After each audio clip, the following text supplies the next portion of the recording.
La blessure d'humiliation, souvent négligée, fait partie des 5 blessures émotionnelles dévastatrices.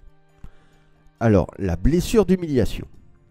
Ce traumatisme psychologique, généralement engendré par des interactions sociales négatives, peut être le résultat d'une moquerie dégradante, d'une critique incessante ou tout autre comportement qui provoque un sentiment de honte.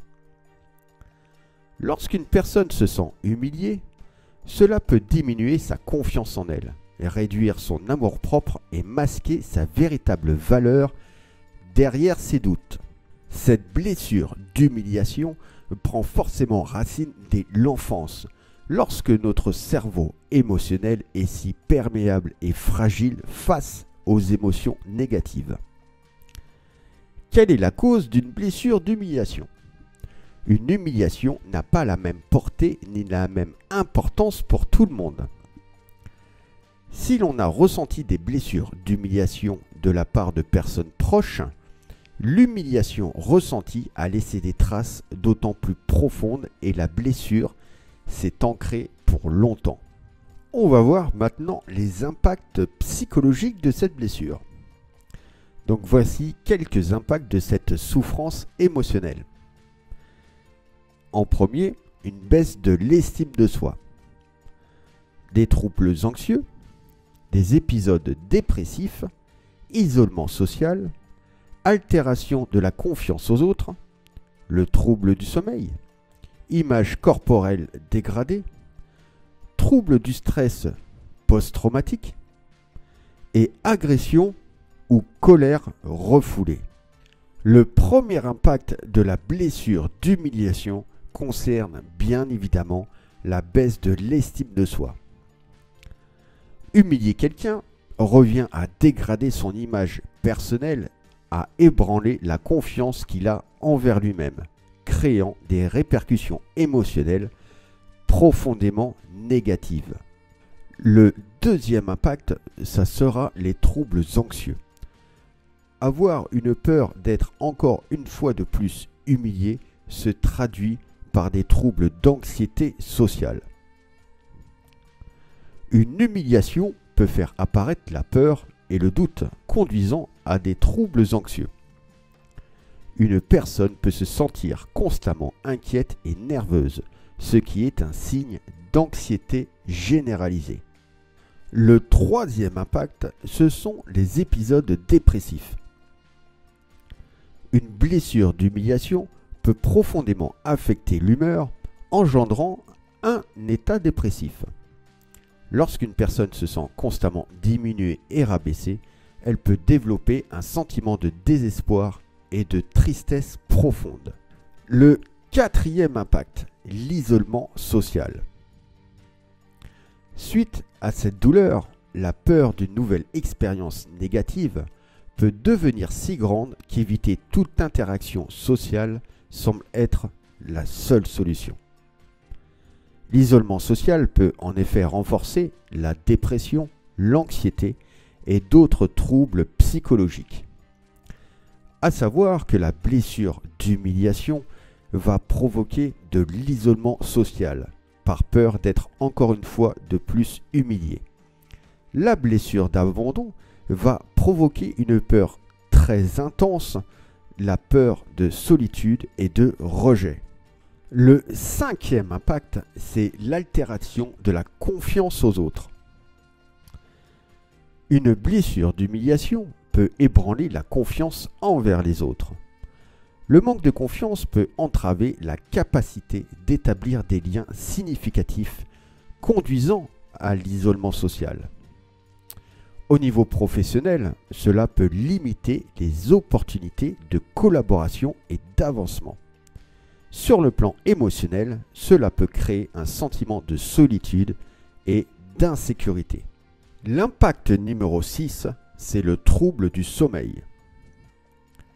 Une personne humiliée peut avoir une perturbation de ses habitudes de sommeil, devenant une source de préoccupation qui empêche de trouver le repos nécessaire. Cette situation peut entraîner une détérioration de la qualité et de la quantité du sommeil liée à une augmentation de l'anxiété et des pensées négatives. L'impact numéro 7, c'est l'image corporelle dégradée.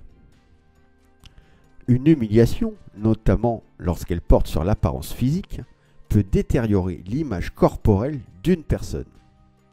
Cette perception négative peut avoir des conséquences désastreuses allant du développement d'un manque de confiance en soi à des comportements autodestructeurs comme des régimes extrêmes et des restrictions non contrôlées. Le 8e impact, c'est le trouble du stress post-traumatique.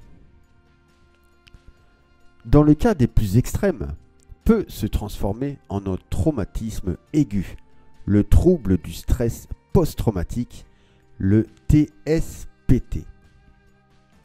Face à un PN, donc un pervers narcissique, on ne parlera pas du stress post-traumatique, on parlera alors du trouble du stress post-narcissique, qui est complètement différent. La vie quotidienne peut être profondément affectée avec de l'hypervigilance, comportement évitant, détérioration de qualité de vie. Et l'impact numéro 9, c'est agression ou colère refoulée. Il y a un lien évident avec la blessure d'injustice et d'humiliation. Cela peut engendrer une colère intense. Cela peut mener à des comportements agressifs ou à de la colère qui surgit de façon inattendue et disproportionnée. Alors maintenant, quel est le masque de l'humiliation? Alors bien sûr, pour ceux qui ont vécu une blessure d'humiliation, ils vont porter le masque du masochiste.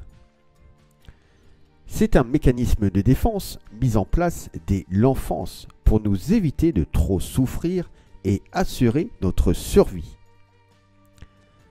Comportement ou attitude automatique pour cacher une douleur émotionnelle inconsciente. Une partie de notre ego nous empêchera d'être nous-mêmes. Et pour ceux qui portent le masque du masochiste dans l'intimité, ils vont ressentir une honte, coupables de leur désir, de leur agissement, avec l'impression que tout le monde les juge. Maintenant, comment venir à bout de cette blessure? En premier lieu, relativiser. En deux, il va falloir pratiquer l'autocompassion. En 3, l'acceptation. En 4, pardonner. Mais attention, en premier lieu, il va falloir vous pardonner. Pardonner à vous-même. Car le centre de l'intérêt, ce sera vous et non l'autre. Après, par la suite, si vous désirez pardonner à l'autre pour éviter d'avoir des pensées négatives, d'avoir de la colère ou de la rancune, pardonnez à l'autre. Mais pardonner ne veut pas dire oublier. Et en 5, utilisez la pleine conscience. C'est la fin de cette vidéo sur la blessure d'humiliation. Je vous dis à bientôt pour d'autres vidéos.